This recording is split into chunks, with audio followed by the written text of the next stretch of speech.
Assalamualaikum warahmatullahi wabarakatuh. Saya tampilkan video bahan ajar mata kuliah Perencanaan Pendidikan Prodi Manajemen Pendidikan Islam STAI Idrisiyah.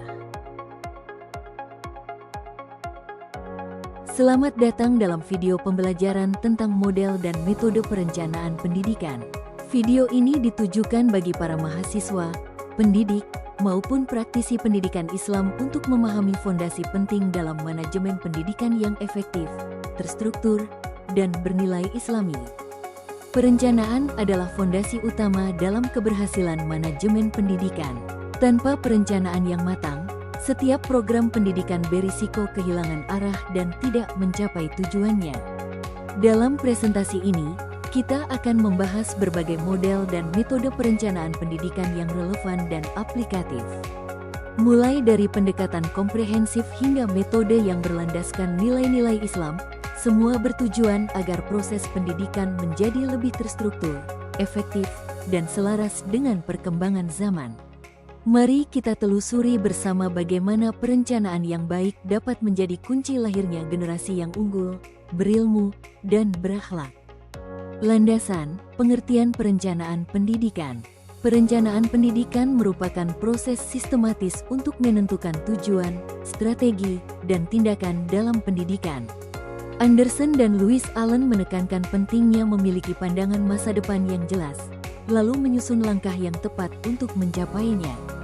Dalam konteks pendidikan Islam, perencanaan bukan hanya strategi teknis, tetapi juga ikhtiar spiritual untuk menciptakan generasi berkualitas dunia dan akhirat.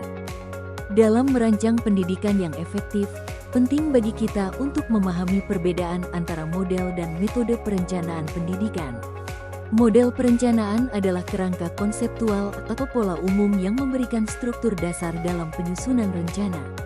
Ibarat peta besar, model menunjukkan arah, visi, dan bagaimana semua komponen saling terhubung.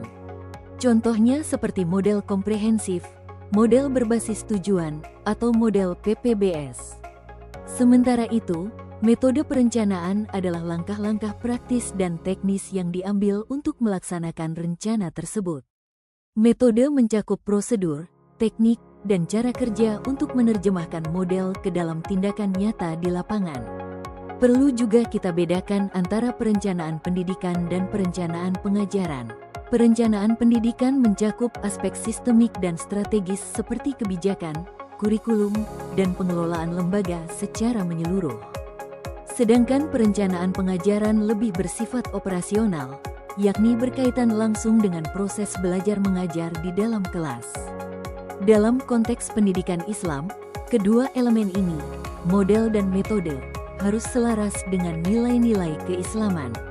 Artinya, perencanaan tidak hanya berorientasi pada efisiensi dan hasil, tetapi juga memperhatikan keberkahan, etika, dan misi dakwah dalam pendidikan. Dengan memahami perbedaan dan hubungan antara model dan metode ini, kita bisa merancang pendidikan yang lebih bermakna, relevan, dan bertanggung jawab baik secara ilmiah maupun spiritual. Dalam praktik perencanaan pendidikan, terdapat berbagai model yang dapat digunakan sesuai dengan kebutuhan, konteks, dan karakteristik lembaga pendidikan. Di slide ini, kita akan membahas 4 model utama yang umum digunakan, baik dalam pendidikan umum maupun pendidikan Islam. Pertama, model perencanaan komprehensif. Ini adalah pendekatan menyeluruh yang mempertimbangkan seluruh aspek pendidikan, mulai dari kurikulum, tenaga pendidik, peserta didik, sarana-prasarana, hingga kondisi sosial, budaya, dan ekonomi masyarakat. Model ini cocok diterapkan di lembaga yang ingin membangun sistem pendidikan yang kuat dan berkelanjutan karena semua komponen diperhitungkan secara utuh. Kedua, model berbasis tujuan atau target-oriented planning. Fokus utama dari model ini adalah penetapan tujuan secara spesifik, terukur, dan terarah. Setiap langkah perencanaan dirancang agar seluruh kegiatan mengarah langsung pada pencapaian tujuan tersebut. Model ini sangat efektif digunakan dalam program pendidikan jangka pendek atau proyek-proyek khusus. Ketiga, model PPBS atau Planning, Programming, Budgeting System. Model ini menggabungkan antara perencanaan, pemrograman kegiatan, dan penganggaran. Tujuannya adalah untuk memastikan penggunaan sumber daya dilakukan secara efisien, transparan, dan selaras dengan rencana strategis. Model ini banyak digunakan oleh instansi pemerintah atau lembaga pendidikan yang berbasis anggaran negara. Keempat, model perencanaan berbasis wahyu yang khas dalam sistem pendidikan Islam. Dalam model ini, perencanaan pendidikan berlandaskan pada nilai-nilai Al-Quran, hadis, dan ajaran ulama salaf. Artinya, tujuan pendidikan tidak hanya sekadar menghasilkan output yang kompeten secara akademik, tetapi juga membentuk kepribadian mukmin yang berakhlak mulia. Kurikulum dalam model ini akan mencerminkan nilai-nilai tauhid, adab, kejujuran, tanggung jawab, dan kesadaran akan misi hidup sebagai khalifah di bumi. Dengan memahami keempat model ini, kita sebagai pendidik atau perencana pendidikan dapat memilih atau menggabungkan model yang paling sesuai dengan visi, misi, dan karakter lembaga kita. Setelah memahami berbagai model perencanaan pendidikan, sekarang kita masuk pada pembahasan tentang metode perencanaan pendidikan, khususnya dalam konteks pendidikan Islam. Metode di sini berarti langkah-langkah teknis yang digunakan untuk merancang, menjalankan, dan mengevaluasi rencana pendidikan secara operasional. Beberapa metode penting yang perlu kita pahami adalah sebagai berikut. Pertama, analisis sumber daya. Metode ini digunakan untuk memetakan potensi dan keterbatasan yang dimiliki oleh lembaga pendidikan, baik dari segi SDM, dana, sarana prasarana, maupun dukungan lingkungan. Dalam Islam, prinsip efisiensi dan amanah sangat dijunjung tinggi. Maka, perencanaan harus dilakukan berdasarkan kemampuan real dan menghindari pemborosan. Kedua, analisis input-output dan efektivitas biaya. Metode ini membantu lembaga mengevaluasi sejauh mana input seperti tenaga pengajar, waktu belajar, dan dana operasional berbanding lurus dengan output yang dihasilkan, seperti prestasi siswa atau kualitas lulusan. Dalam pendidikan Islam, keberhasilan tidak hanya diukur secara kuantitatif, tetapi juga secara kualitatif, misalnya melalui karakter siswa dan tingkat ketakwaan mereka. Ketiga, diagram kausal dan analisis siklus hidup. Ini adalah metode analisis hubungan sebab akibat dari setiap faktor yang memengaruhi keberhasilan program pendidikan. Misalnya, bagaimana ketersediaan buku pelajaran memengaruhi minat baca siswa. Selain itu, analisis siklus hidup digunakan untuk memetakan tahap-tahap perkembangan program, mulai dari perencanaan, pelaksanaan, evaluasi, hingga revisi. Prinsip muhasabah dalam Islam selaras dengan siklus ini, mengevaluasi diri untuk menjadi lebih baik. Keempat, pendekatan sistematis dan rasional.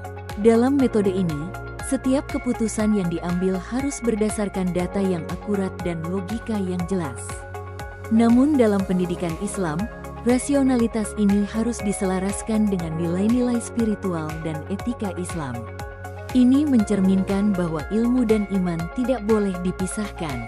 Misalnya, ketika merancang kebijakan disiplin siswa, pendekatan sistematis digabungkan dengan nilai-nilai kasih sayang, takzir, dan tarbiyah. Dengan menggunakan metode-metode ini, lembaga pendidikan Islam dapat membuat perencanaan yang lebih tepat sasaran, realistis, dan bernilai jangka panjang, bukan hanya untuk dunia, tapi juga untuk akhirat. Maka, metode perencanaan bukan sekadar alat teknis, tetapi juga merupakan bagian dari tanggung jawab moral dan spiritual para pendidik. Studi kasus PPI Putri Idrisiyah. Mari kita lihat implementasi nyata Pondok Pesantren Idrisiyah. Lembaga ini menggabungkan model komprehensif dan PPBS dalam nuansa Islami. Kurikulum disesuaikan dengan realitas sosial dan budaya lokal, dan berorientasi pada pencapaian akademik serta spiritual. Dengan visi dunia akhirat, perencanaan di sini menjadi alat transformasi yang berdampak luas. Moderasi beragama dan integrasi sains dan Islam. Perencanaan pendidikan Islam tidak cukup hanya teknis. Harus ada dua dimensi penting. Moderasi beragama, yaitu menanamkan nilai keseimbangan, toleransi, dan kedamaian, dan integrasi sains dan Islam, agar peserta didik memahami bahwa ilmu pengetahuan adalah bagian dari ibadah. Misalnya, ketika mempelajari sains tentang alam semesta, guru dapat mengaitkannya dengan ayat-ayat kauniyah dalam Al-Quran. Kesimpulannya, perencanaan pendidikan harus sistematis, kontekstual, dan strategis. Pemilihan model dan metode tidak bisa asal, harus disesuaikan dengan kebutuhan dan nilai-nilai lembaga. Perencanaan yang mengintegrasikan aspek sosial, budaya, agama, dan teknologi akan jauh lebih kuat dan relevan. Dengan perencanaan yang matang, kita bisa mencetak generasi cerdas, berakhlak, dan kontributif untuk peradaban. Terima kasih. Wassalamualaikum warahmatullahi wabarakatuh.